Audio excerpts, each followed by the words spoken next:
Hey, OkieTools here, and this is going to be my ratchet repair video on this KD Tools roundhead ratchet. This is model number 721117. This is also applicable for model numbers 11913 as well as MB-43. As you can see, this ratchet does not want to turn. It doesn't ratchet at all. You can move the selector back and forth, but it really doesn't do anything. It's pretty well locked up. It's been soaking for quite some time and we're not getting anywhere with it, so I decided it just needs to be repaired altogether, and started shopping around, and this is actually an Allen Tools repair kit for this. As I said, you know, they went under several different manufacturers' names, but they're all basically the same. And as you can see right here, this is pertinent for 721117, which is exactly what this ratchet is, a KD, whereas this is a Allen repair kit, but it'll work. And these are really inexpensive right now. I think I got this $7 shipped to me off of eBay. They're also available on Amazon. They're apparently, from what I was reading about, there's literally hundreds of them available. Apparently they manufactured quite a few of these ratchets and they are around. So if you do end up finding one, or you have one and it needs to be repaired, the kits as of May of 2018 are available real cheap, and you can put them back into service and keep that USA made old school East Coast ratchet, roundhead ratchet working for you. So the issue with this particular one and getting it apart, even for the purpose of cleaning, because I always try to restore a ratchet and keep it working rather than having to go out and find a repair kit, especially because a lot of ratchets you find from that are quite a bit older, you can't find repair kits for them anymore, so you kind of just have to roll with what you got. You can't even get this one apart as it is right now to try to save the guts that are already in there, because as you can see right here, the way this one comes apart is a Torx head screw. You pull that screw out and the whole thing comes apart, which is an interesting design. They're usually like snap rings or split rings or something like that that holds them together. It's interesting that this is actually a screw, and not only a screw but a Torx screw. That is completely wallered out. There's nothing to it. You can't even really tell that it's a screw with a screw head to begin with. It just looks like a, you know, some you know, a holder right there, just, you know, a cap to the top, and it looks like it would come apart some other way, but that's the way it does. So to actually get that apart, I'm probably gonna have to do some cutting on it, create maybe a Phillips head out of it with a Dremel, and get it undone, just so that I can get in there and see what I'm working with and repair it. So I'll come back after I get that done. I'll show you real quick right here. All I did was just cut a slot right there with my Dremel, as deep as I could get it, for a flathead screwdriver, large flathead screwdriver. And then, like I said, it's been soaking, so it should just come undone. And there you go, just busted loose. And you just take the screw out like this. Normally, I believe you'd use a T15, which I think is what that set has in it, to put it back in for the new one. But this is the way this one comes out normally. So you go ahead and take that screw out, and there it is. And then here's your selector plate. It comes off. This is full of debris, probably the grease from previously. This kit actually comes with a little bit of lubricant. I believe it's a really thin grease to actually put in there that's manufacturer specific for these ratchets, so that's pretty cool. That's what I'll be using. But so I got the ratchet body and handle right here all nice and cleaned up. Check the teeth in there, they all seem to be good to go. I just cleaned this with some simple soap and water, some Dawn dish soap degreaser to cut through that grease. Does great. And then just let it dry real well, and then remember to put some you know, some WD-40 or rim oil or something like that on there, just to keep it from rusting up. But that's what I use, so it's good to go. I clean the other parts even though I'm not going to reuse them, and it's a good thing that I did, because what I actually found out is it opened the new kit up, and if you see right here on the new selector switch, there's a little post right there, as well as this triangle piece right here.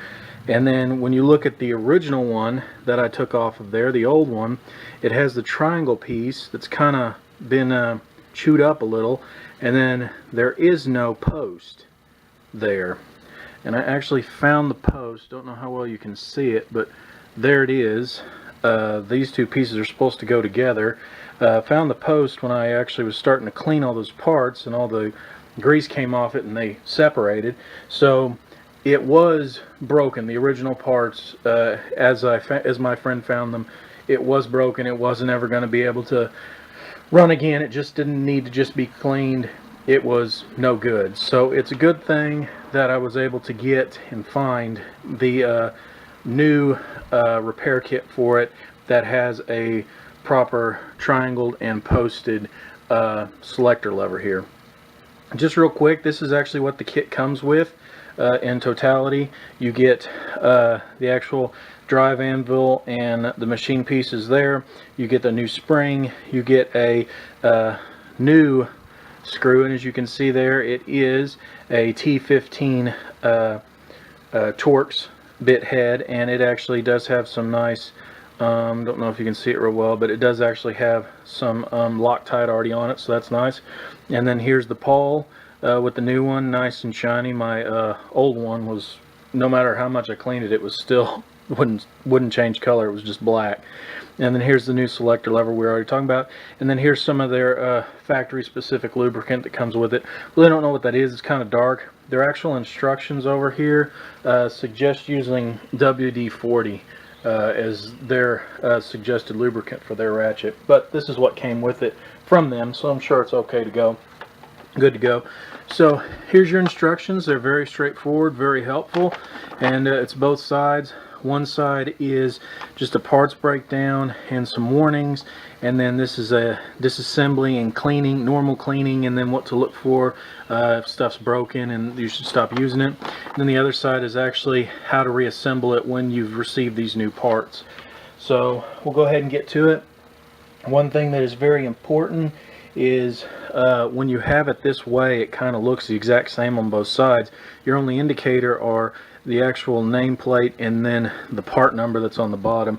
And according to their instructions, you need to have it, you're going to be inserting the drive body from the bottom, so you need to have it with the trademark sitting up at you, pointing up at you, so you can read it. So this is the trademark, KD USA, and from what I read on places like Garage Journal and stuff, this is something you should not miss. This is a very important part of the step to do.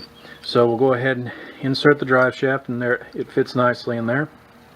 Okay, the next thing you do is you insert the pawl into the handle with the teeth of the pawl meshing with the teeth in the actual head of the ratchet. So there you go, kind of like that, like that.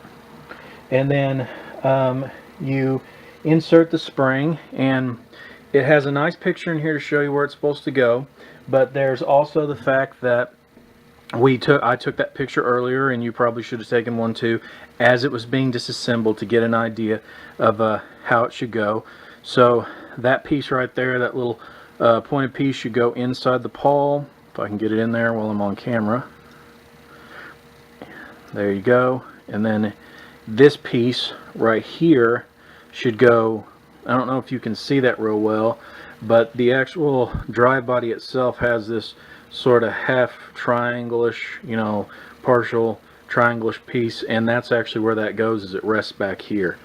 So I've heard of guys using a little bit of grease to help in assembly.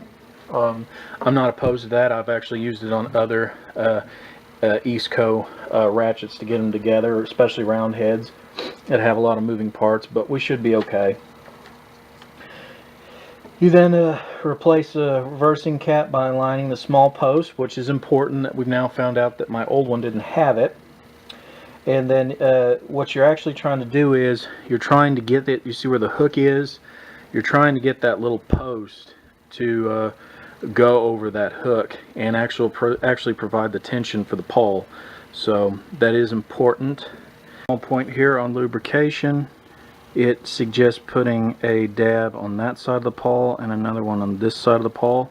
I have it aligned up here, and what you're supposed to do is just go a quarter of a turn to the left and it should go over. You see where the main shaft comes out, and you should feel tension on it, and I am feeling tension, so I think the spring's in the right spot.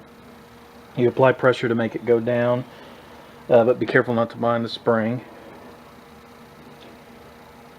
And then you insert the screw, which, like I said, is a T15. Got a T15 screwdriver right here. Oh, you're supposed to switch the reversing cap to the right to allow, and then you're supposed to tighten to the right.